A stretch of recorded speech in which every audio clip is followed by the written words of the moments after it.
दोस्तों ड्यूसल के अंदर finally PG admission form 2026-27 session के लिए फिल होना स्टार्ट हो चुके हैं, जिसमें आप एमए एमकॉम के एडमिशन फॉर्म को कैसे फिल करना है, एलिजिबिलिटी क्राइटेरिया क्या रखा गया है, फीस स्ट्रक्चर कितना होने वाला है आपका और एडमिशन प्रोसेस आपका कैसे कंप्लीट होगा, मेरिट लिस्ट आपकी कब आएगी, उससे जुड़ी हुई A to Z जानकारी मैं आपको इस वीडियो के अंदर शेयर करने वाला हूँ। तो चलिए दोस्तों वीडियो को स्टार्ट करते हैं।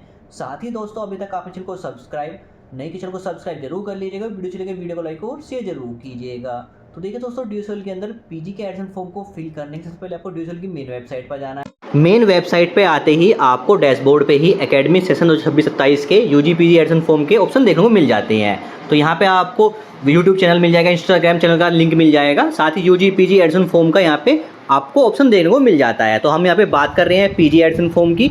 तो यहाँ पे देखिए सेकंड ऑप्शन मिलता है हमें पीजी एडमिशन का, जहाँ पे आपको प्रोस्पेक्टस मिल जाता है एमए एमकॉम और एमबीए बीएलआईसी एमएलआईसी कोर्सेज का। साथ पीजी के अंदर आप कौन कौन से प्रोग्राम कर सकते हैं उसका यहाँ पे आपको ऑप्शन देखने को मिल जाते हैं। तो यहाँ पे देखिए हम बात कर रहे हैं एमए एमकॉम कोर्सेज की, एमबीए कोर्सेज का भी सेम एडमिशन फॉर्म आप फिल कर सकते हैं। तो यहाँ पे बात करते हैं, आपको सबसे पहले यहाँ पे एलिजिबिलिटी क्राइटेरिया पता होना चाहिए, जिसके लिए देखिए हम एमए एमकॉम के प्रोस्पेक्टस ऑप्शन क्लिक कर लेते हैं। पीजी प्रोग्राम का प्रोस्पेक्टस ओपन करते ही आपके सामने कोर्सेज हो जाएंगे। इसमें आप देखिए MA Hindi, MA history, MA political science, MA Sanskrit और एमकॉम कोर्सेज कर सकते हैं। तो अब बात करते हैं सबसे पहले हम यहाँ पे एलिजिबिलिटी क्राइटेरिया की। तो देखिए दोस्तों, जिसने सीयूटी दिया है पीजी के लिए या फिर विदाउट सीयूटी भी आप एमए एमकॉम के एडमिशन फॉर्म को फिल कर सकते हैं। तो यहाँ पे बात करें, अगर आप एमए हिंदी के फॉर्म को फिल करना चाहते हैं तो यहाँ पे देखिए 3 कैटेगरी रखी गई है आपके एडमिशन फॉर्म फिल करने के लिए, एलिजिबिलिटी क्राइटेरिया के लिए।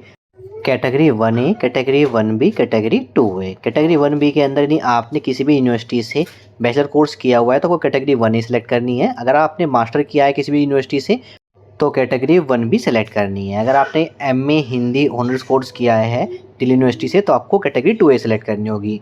मिनिमम जो एलिजिबिलिटी क्राइटेरिया रखा गया है 50% मार्क्स होने चाहिए आपके जनरल ओबीसी ईडब्ल्यूएस कैटेगरी के लिए, 45% मार्क्स होने चाहिए एससी एसटी पीडब्ल्यू कैंडिडेट के लिए। साथ ही आपको यहाँ सेमेस्टर 1 सेमेस्टर 2 के सब्जेक्ट डिटेल शो हो जाएंगे जो आप चेक कर सकते हैं। साथ ही देखिए, अगर आप एमए हिस्ट्री प्रोग्राम से अपना एडमिशन फॉर्म फिल करना चाहते हैं तो उस कैटेगरी यहाँ पे सेम रखी गई है 1A 1B 2A। 1A 1B में आपका मास्टर और बैचलर आ जाएगा। 2A कैटेगरी में आपका BA ऑनर्स हिस्ट्री कोर्स से आपने दिल्ली से पास आउट हुए हैं तो आप 2A कैटेगरी सेलेक्ट करेंगे। एलिजिबिलिटी क्राइटेरिया सेम रखा गया है आपका, सेम यहाँ पे आपको सेमेस्टर 1 सेमेस्टर 2 के सब्जेक्ट डिटेल आपको देखने को मिल जाएगी। साथ ही देखिए, अगर आप एमए पॉलिटिकल साइंस से अपना एडमिशन फॉर्म फिल करना चाहते हैं तो यहाँ पे कैटेगरी सेम रखी गई है 1A category 1B 2A category. 2A category के अंदर आपका जाएगा MA honours political science Delhi university से आपने किया हुआ है। साथ ही एलिजिबिलिटी क्राइटेरिया में कंडीशन यहाँ भी सेम रखी गई है। साथ ही आपको सेमेस्टर 1 सेमेस्टर 2 के सब्जेक्ट डिटेल आपको देखने को मिल जाएगी, वो आप चेक कर सकते हैं प्रोग्राम स्ट्रक्चर को।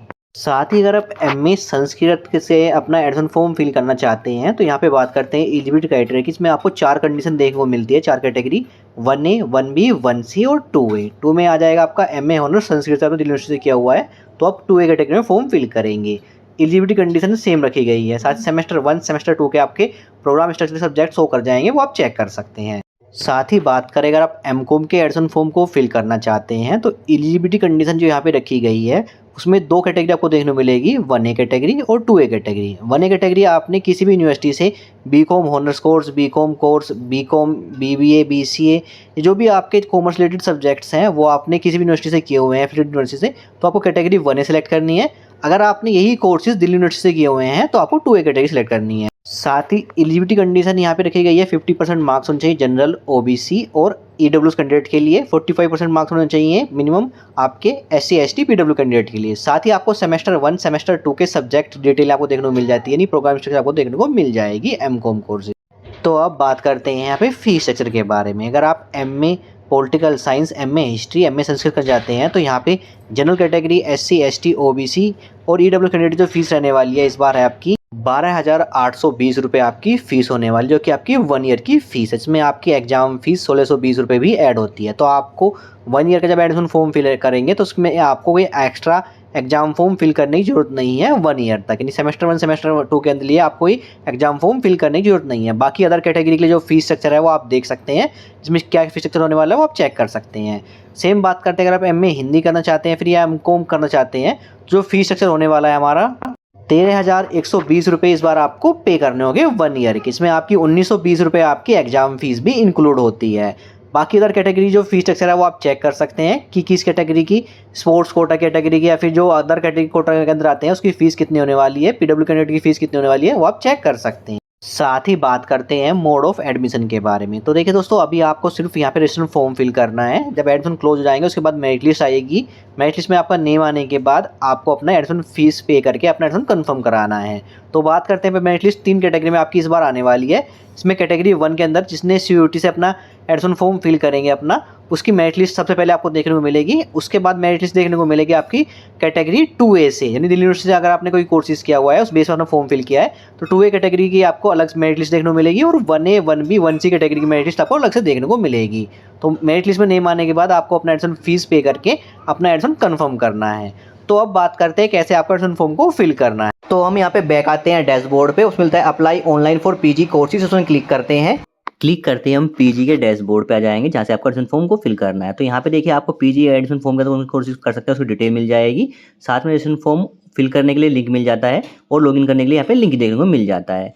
तो यहाँ पे सबसे पहले आपको करना है click here for PG registration, उसमें क्लिक करना है। जहाँ पे रजिस्ट्रेशन का ऑप्शन देखने को मिलता है उसमें क्लिक करना है। क्लिक करते रजिस्ट्रेशन पेज पर जाएंगे। यहाँ पे सबसे पहले आपको प्रोग्राम का नेम सेलेक्ट करना है। जो भी आपको प्रोग्राम का एडमिशन फॉर्म फिल करना है, MA के अंदर या MCOM के अंदर या फिर MBA के अंदर, वो ऑप्शन सेलेक्ट कर लीजिएगा। यहाँ पे तो हम अपने यहाँ पे प्रोग्राम का नेम सेलेक्ट कर लेते हैं। आपके सामने यहाँ पे देखिए एलिजिबिलिटी क्राइटेरिया आप मेंशन रहेगा, सो पेज को आपको क्लोज कर लेना है। इसके बाद आपको अपनी कैटेगरी सेलेक्ट कर लेनी, किस कैटेगरी से आप फॉर्म फिल करना चाहते हैं वो सेलेक्ट कर लीजिएगा। इसके बाद एप्लीकेंट का फुल नेम जो 10th में है वो मेंशन कर दीजिएगा। इसके बाद आपको अपना ईमेल एड्रेस मेंशन कर देना है, रीएंटर कर देना है email address, mobile number fill कर देना है, रीएंटर करना है मोबाइल नंबर। इसके बाद आपको अपने पासवर्ड क्रिएट कर लेना है, रीएंटर करना है पासवर्ड, रेड कैप्चा फिल करना है और क्रिएट अकाउंट उसमें क्लिक करना है। क्लिक करते ही आपकी ईमेल पे और मोबाइल पे एक OTP सेंड किया जाएगा, जिसको आपको ईमेल का OTP ईमेल के उसमें फिल कर लेना है, मोबाइल का OTP मोबाइल के उसमें फिल करना है, रेड कैप्चा फिल करना है और फिर वेरीफाई का उसमें क्लिक करना है। क्लिक करते देखिए आपकी डिटेल वेरीफाई जाएगी और हम आ जाएंगे लॉगिन पेज पे, जहाँ पे लॉगिन के लिए आपको अपना ईमेल आईडी या फिर मोबाइल नंबर मेंशन करना है। इसके बाद आपको पासवर्ड मेंशन करना है, रेड कैप्चा फिल करना है, लॉगिन उसमें क्लिक कर लेना है। सबसे पहले देखिए आपको एलिजिबिलिटी क्राइटेरिया दिखाई देगा, जिसको आप चेक कर लीजिएगा। स्क्रॉल करने के बाद आपको यहाँ पे चेक ऑप्शन क्लिक करना है और फिर सबमिट ऑप्शन क्लिक करना है। क्लिक करते ही हम आ जाएंगे पेमेंट के स्टेप पे, जहाँ पे देखिए आपकी कैटेगरी वाइज आपको यहाँ पे आपके प्रोग्राम की रजिस्ट्रेशन फीस हो करेगी। तो देखिए अगर आप SC ST स्टूडेंट है तो आपको फीस देखने को मिलेगी 150 रुपये। अगर आप जनरल कैटेगरी स्टूडेंट है, OBC हैं या फिर EWS स्टूडेंट है तो आपको फीस देखने को मिलेगी 300 रुपये, जिसको आपको ऑनलाइन पे करना है। तो इसके लिए आपको पेमेंट के गेटवे का ऑप्शन सेलेक्ट करना है। पे का ऑप्शन क्लिक करके आप आ जाएंगे पेमेंट स्टेप पे, जहाँ पे आप debit card, credit card, net banking के थ्रू पेमेंट कर लीजिएगा और पेमेंट कंप्लीट होने के बाद